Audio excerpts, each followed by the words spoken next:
Shalom, selamat pagi Bapak Ibu, saudara yang dikasihi Tuhan, jemaat Philadelphia. Kita akan bersama-sama pagi hari ini merenungkan dan mendengarkan firman Tuhan. Sebelumnya kita akan bersama-sama mendengarkan sebuah pujian dan kita akan masuk di dalam doa.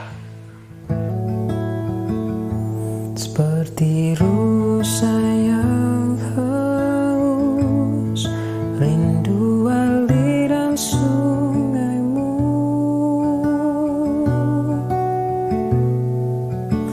hatiku tak tahan menunggumu.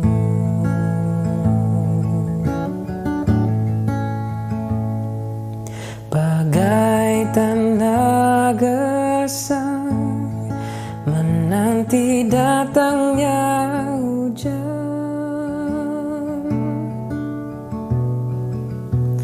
begitu pun jiwaku,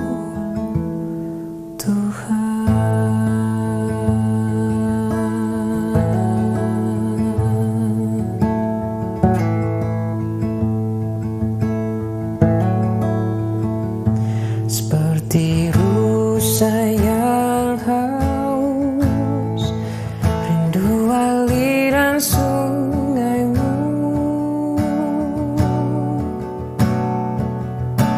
hatiku tak tahan menunggumu.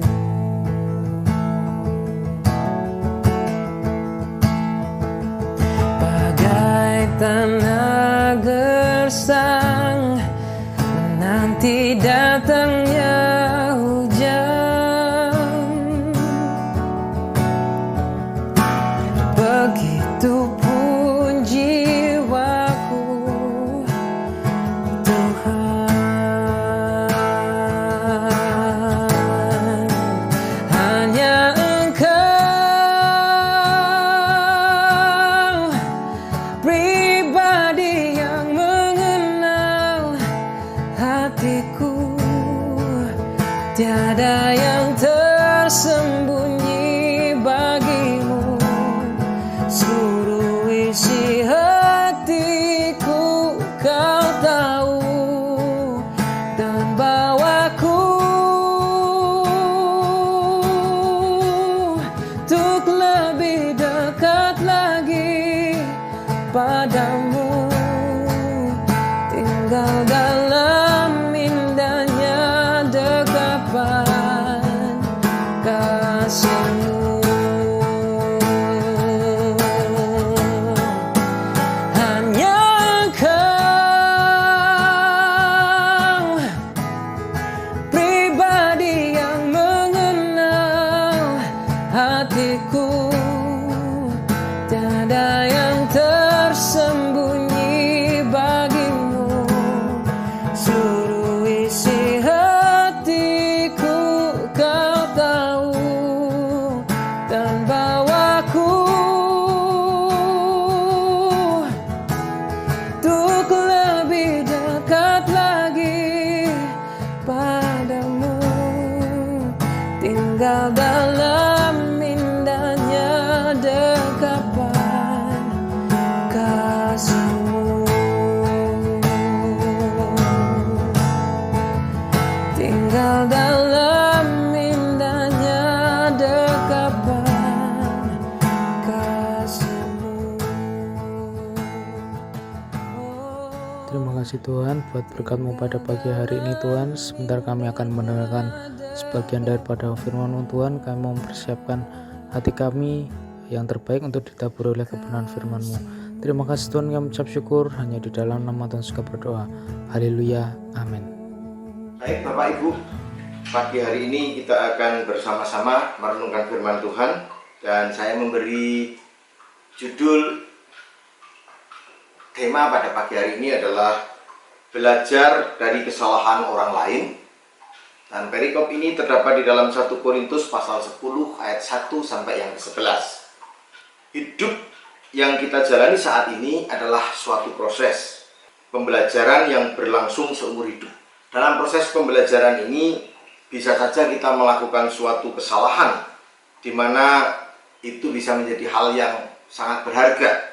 Namun kita juga bisa belajar dari kesalahan orang lain sehingga kita tidak perlu mengalami ataupun mengulang kesalahan tersebut di dalam kehidupan kita. Nah, pagi ini kita akan belajar dari kesalahan orang Israel yang telah dibebaskan dari penjajahan di Mesir dalam perjalanannya menuju ke tanah perjanjian atau ke Kanaan. Saya akan baca ayat 11, Bapak Ibu dan Saudara sekalian. Semuanya ini telah menimpa mereka sebagai contoh dan dituliskan untuk menjadi peringatan bagi kita yang hidup pada waktu di mana zaman akhir telah tiba. Ayat 11 ini dengan jelas dan gamblang mengatakan bahwa perjalanan orang Israel yang dibebaskan Allah dari penjajahan di Mesir menuju ke tanah perjanjian itu ditulis supaya kita yang hidup pada saat ini itu mempunyai satu peringatan dengan apa yang dialami oleh bangsa Israel selama perjalanan mereka menuju ke tanah perjanjian. Ayat yang kelima mengingatkan dan menjelaskan kepada kita. Di sana dikatakan, tetapi sungguh pun demikian Allah tidak berkenan kepada bagian yang terbesar dari mereka karena mereka ditewaskan di padang gurun. Jadi dari sekian juta orang Israel sangat sedikit sekali yang pada akhirnya mereka bisa masuk ke tanah perjanjian. Bahkan untuk angkatan Yosua dan Kaleb dan angkatan di atas mereka tidak ada yang masuk ke tanah perjanjian. Hanya angkatan di bawahnya dari Yosua dan Kaleb yang ketika keluar dari Mesir mereka masih kanak-kanak, mereka mungkin masih remaja. Itulah yang mereka bisa menikmati tanah perjanjian itu. Nah, tema besar kita tahun ini adalah bagaimana kita berkenan di hadapan Allah. Karena tahun 2021 ini kita canangkan sebagai tahun perkenanan Allah. Dan pagi hari ini mari kita akan belajar dari kesalahan orang Israel supaya kita tidak mengalami atau mengulangi, sehingga ketika Allah melihat hidup kita, ketika kita mempunyai peringatan dari Tuhan dan tidak mengabaikan peringatan itu, tetapi sungguh memperhatikan peringatan itu, maka kehidupan kita membuat Ia berkenan. Baik, kita akan melihat beberapa kesalahan-kesalahan yang dilakukan oleh orang Israel, dan kita akan belajar dari kesalahan-kesalahan itu supaya tidak mengulang.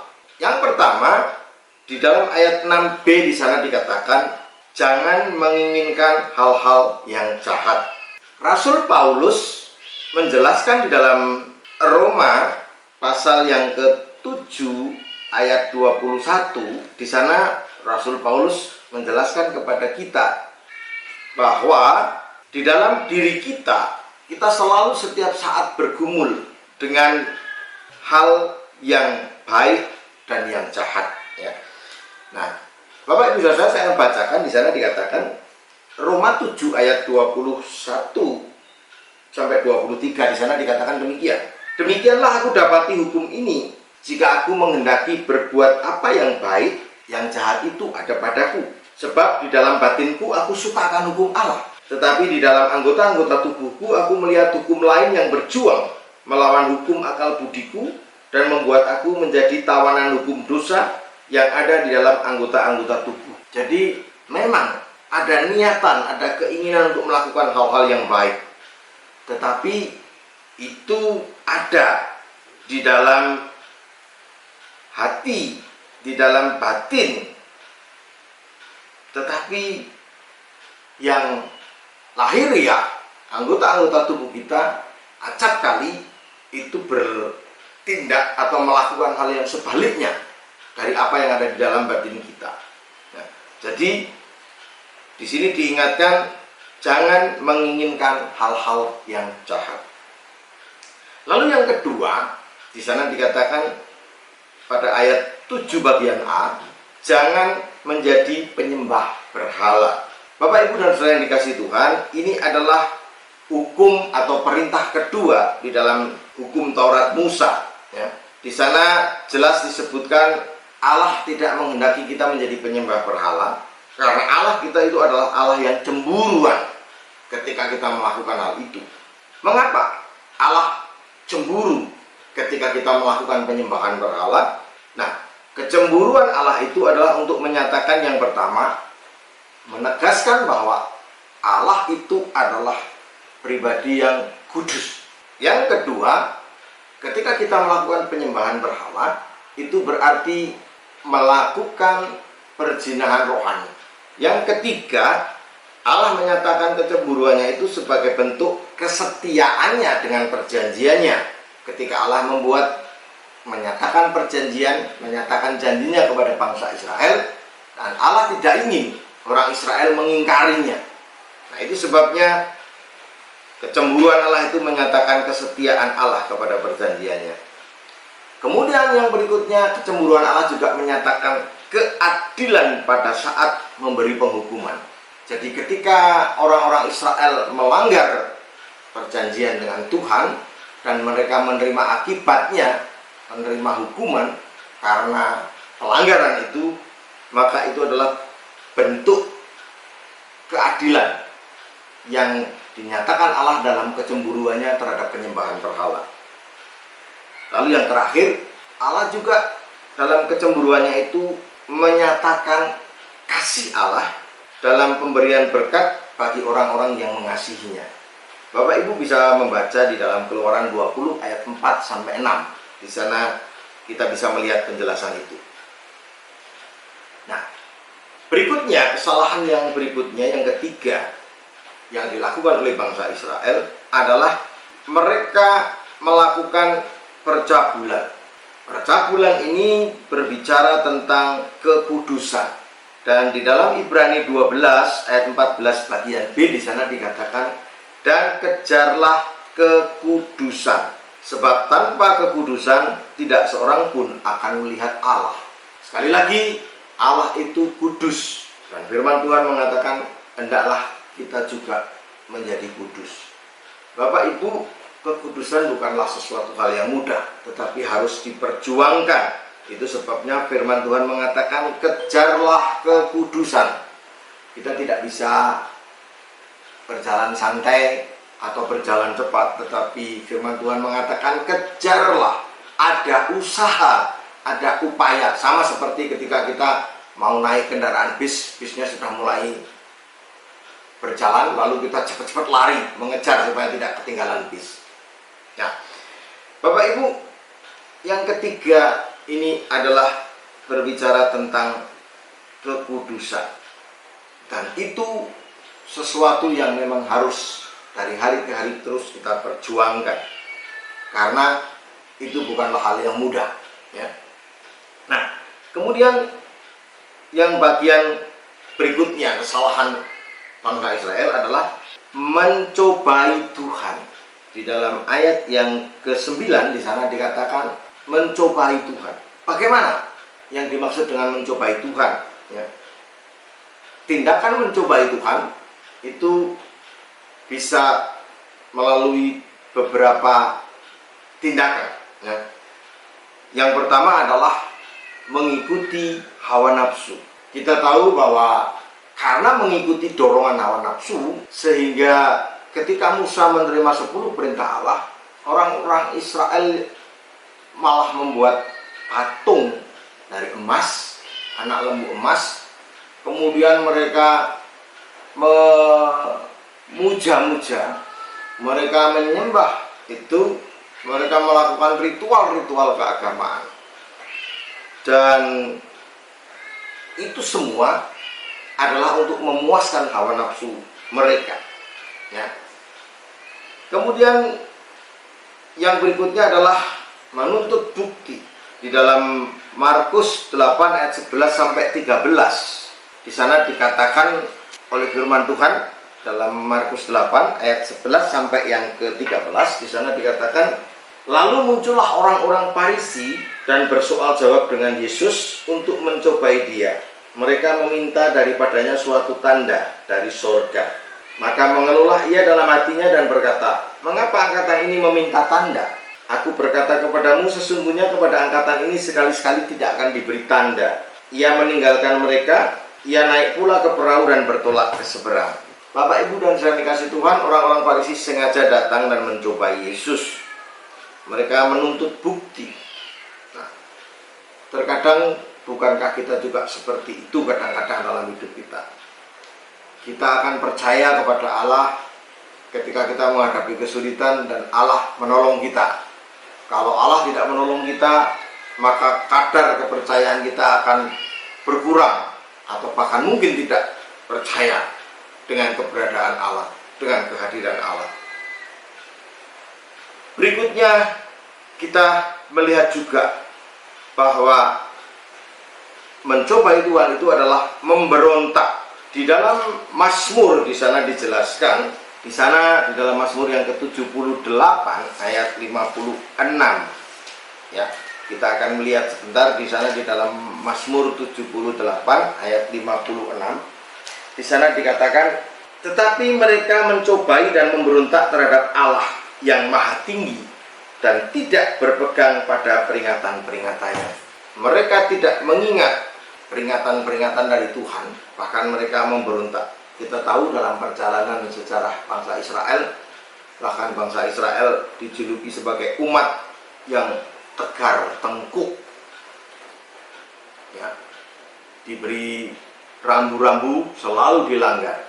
Nah, kemudian yang bagian kelima, Bapak Ibu sekalian, di sana di ayat yang ke-10, jangan bersungut-sungut. Paulus kepada jemaat di Filipi menasihatkan, lakukanlah segala sesuatu dengan tidak bersungut-sungut dan berbantah-bantahan, supaya kamu tidak beraib dan tidak bernoda, sebagai anak-anak Allah yang tidak bercela di tengah-tengah angkatan yang bengkok hatinya dan yang sesat ini, sehingga kamu bercahaya di antara mereka seperti bintang-bintang di dunia.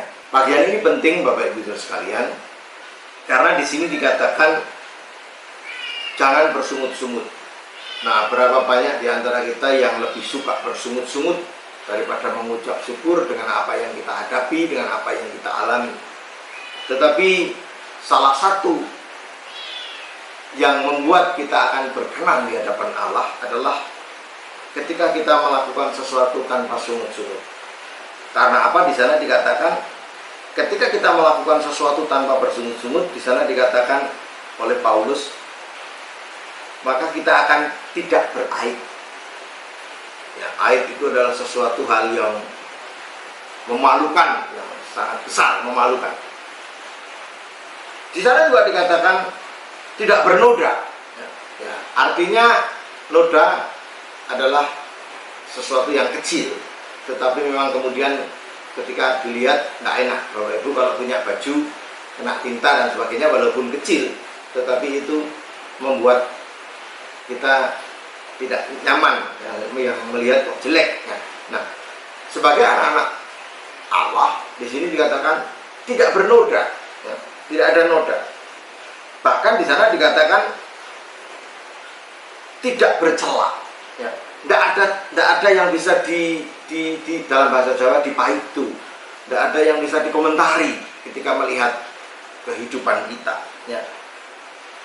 Di sini dikatakan kita hidup pada angkatan yang bengkok hatinya, ya, dan yang sesat. Ya. Jadi Bapak Ibu sekalian, Alkitab dengan tegas mengatakan itulah situasi kita. Kita hidup di angkatan yang bengkok hatinya. Banyak orang yang hatinya bengkok, ya, tidak mempercayai Allah. Mereka melakukan hal-hal seperti yang dilakukan oleh bangsa Israel dalam perjalanan menuju ke tanah perjanjian. Dan Allah tidak inginkan itu. Bahkan juga banyak penyesat-penyesat. Kita harus menguji ajaran mereka dengan kebenaran firman Allah. Karena Alkitab juga mengatakan akan banyak orang yang lebih senang mendengar perkataan-perkataan yang mengenakkan telinga, yang menyukakan hati, tetapi itu belum tentu kebenaran. Kita harus memfilter, harus menyaring dan melihat itu apakah sesuai dengan firman atau tidak. Nah, di sana dikatakan kalau kita melakukan hal itu, Alkitab mengatakan kamu akan bercahaya di antara mereka seperti bintang-bintang di dunia. Ada sesuatu yang dipancarkan dari hidup kita yang berbeda dengan mereka. Untuk mengakhiri renungan kita pagi hari ini, mari Bapak Ibu dan saudara yang dikasihi oleh Tuhan, mari kita belajar dari kesalahan orang Israel supaya kita tetap berusaha dan berjuang agar hidup kita dari hari ke hari boleh menjadi semakin berkenan di hadapan Tuhan, ya, sebagaimana dikatakan tidak beraib, tidak bernoda, tidak bercela di tengah-tengah angkatan yang bengkok dan sesat, tetapi akan bersinar terang seperti bintang-bintang. Biarlah tahun ini sungguh menjadi tahun di mana Allah berkenan dengan kehidupan kita. Tuhan Yesus kiranya menolong dan memberkati kita semua. Amin.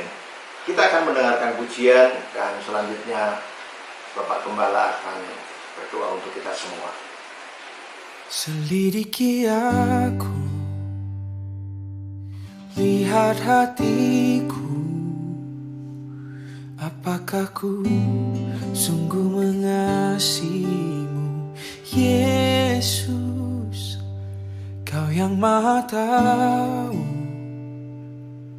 dan menilai hidupku, tak ada yang tersembunyi bagimu. Selidiki aku, lihat hatiku, apakah ku sungguh mengasihimu, Yesus, Kau yang Maha Tahu dan menilai hidupku, tak ada yang tersembunyi bagimu. Telah kulihat kebaikanmu yang tak pernah habis di hidupku. Ku berjuang sampai akhirnya Kau dapati aku tetap setia.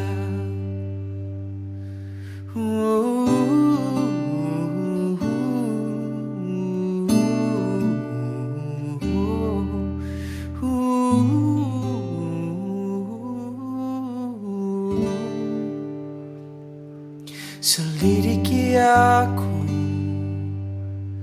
lihat hatiku, apakah ku sungguh mengasihimu, Yesus, Kau yang Maha Tahu dan menilai hidupku, tak ada yang tersembunyi bagimu. Selidiki aku, lihat hatiku, apakah ku sungguh mengasihimu, Yesus, Kau yang Maha Tahu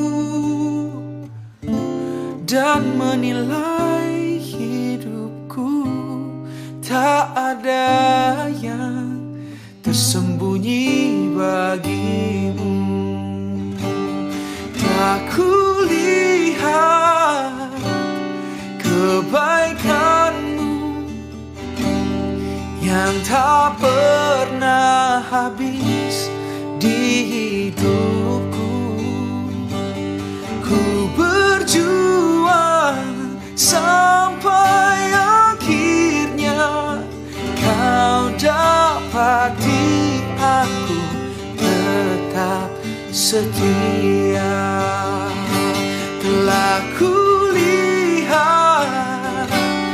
kebaikan-Mu yang tak pernah habis di hidupku, dan ku berjuang sampai akhirnya Kau dapati aku tetap. Puji Tuhan, kita bersyukur telah mendengarkan firman Tuhan.